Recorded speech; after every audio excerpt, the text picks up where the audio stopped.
thing. It's okay. Welcome back to Soda City Live, everyone. Today we're in the kitchen talking about growing sprouts, a true superfood. Sal Sharpe of Sal's Old Timey Feed and Seed is going to show us how to do that and answer some of your gardening questions. Let's get right to, we want these super greens. Talk about the benefit of them, how they're so healthy. Yeah, so baby greens actually are just a really, really condensed nutrition.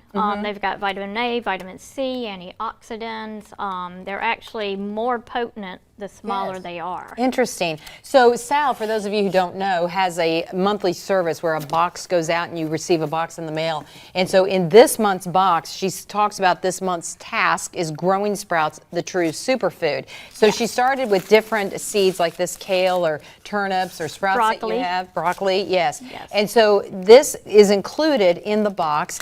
But whether you have the box or not, we can all do this at home. So walk us through the process of what we would do to grow those kind of super greens. Yes, so first of all, greens are the easiest thing. Broccoli, rape, turnips, kale, stuff like that. Yes. So you'll fill this with a little bit of water. Then you're going to open it up and put, I would say about a half a teaspoon in there. So this seed packet will do about 4. Okay. You're going to let these soak overnight. So about 12 to 24 hours. Okay. And then after that, you're going to dump all this water out. Then you're going to refill it, shake it up. Let's get everything clean in there. And then you're going to put a paper towel down. And this has got holes in it, so it's going to let it drain. And you'll put the paper towel down and let it drain. Then at night, you're going to come back and you're going to do the same thing. Now this needs to be kept inside in the AC. Yes. It doesn't need any light.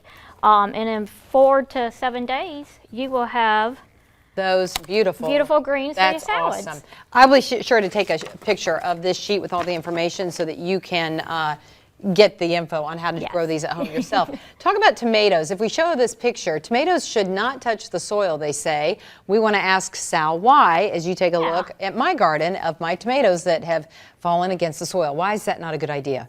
Okay, so let's say when you have your fruit and everything out on your counter, you don't have it in water. If you do, it's going to rot a lot quicker. Right. So if your fruit's touching the ground, that ground is going to start decomposing the fruit. So it's not really a disease per se. It's just that it's going to decompose and go back to feeding the plant. Okay. Now you do not want any of the tomato leaves to touch the ground. And then our next viewer question is, as we look at the next picture, leftover seeds. If we have planted for the spring or for the fall and we have lots of seeds from our packets left over, what do we do with those? Well, first of all, you can do some sprouts with some of the stuff, such as sunflower seeds and peas. But you can also just put them in the refrigerator, put them in a Ziploc bag, or keep them in the Ziploc bags and put them in the refrigerator to next year. And what about eggshells? As we look at that picture, my husband is a big egg eater, and he leaves all the shells for me. I bake them to get rid of the bacteria, and then I grind them up in a blender. And I thought, oh, this will be a wonderful source of calcium for my plants. But what do you say, Sal?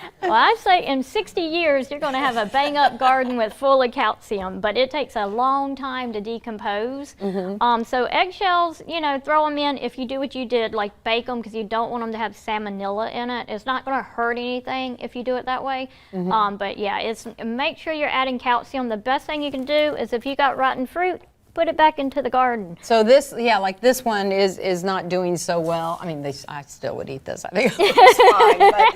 But if it's got a little rotten spot on it. Yes, but you're saying, and I don't even have to cut it up or anything. Just stick it down in the dirt, pat it down. Your ground will eat this, and actually, tomatoes are 2%, got 2 milligrams of calcium in it. All your calcium's in here. Yes. So if and we also use organic tomato tone. Yes. But if you want to do more natural stuff, even more than the organic stuff, put this stuff back in your garden. Great advice. Sal also has a YouTube channel now. You can go to my Facebook page right now. Sal Sharpe of Sal's Old Timey Feed and Seed. She'll keep taking your questions. Be sure to give those questions to her on her YouTube channel. Thanks so much, Sal. Thank you, Dondi. We'll be right back.